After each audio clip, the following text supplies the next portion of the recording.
The Hills Have Eyes 2006 is a remake, a very loose remake of the Wes Craven 70s film. This one is about the Carter family. They are a large family traveling through the desert, southern, with an RV. There's Big Bob, his wife. They have 3 kids, and 2 of them are teenagers, and the other one's married with a newborn child.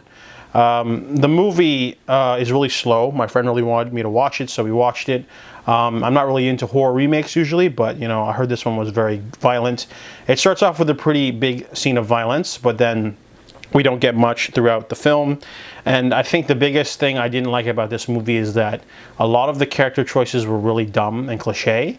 It didn't age well, for starters. I mean, splitting up, you know, not telling people about an impending threat, lousy aim.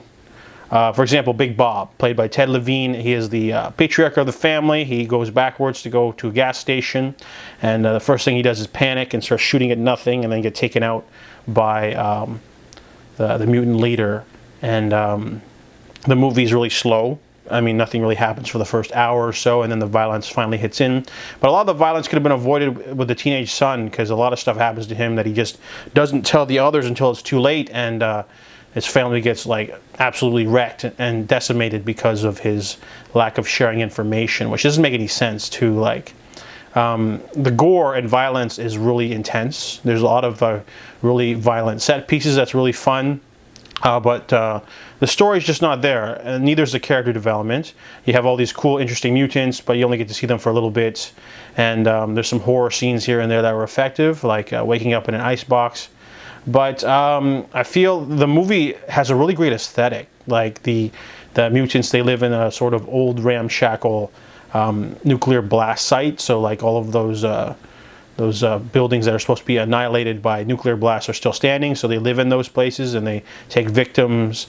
And they use a man at a gas station as trade. They trade like the possessions to that guy, and he leads them to be killed. So there's like a great aesthetic. Feels like a video game at times. You know, you have really cool looking houses and like griminess. Really great set design, production design.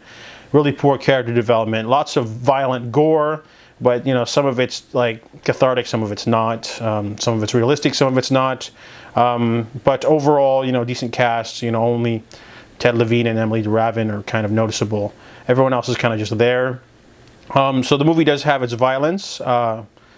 But you know, the setup to get that payoff is really long and hard to get to. The movie, it was kind of boring for me. You know, like the barrage of violence is enjoyable, but you know, it almost feels like a shade lower than the Wrong Turn series or Rob Zombie's trilogy.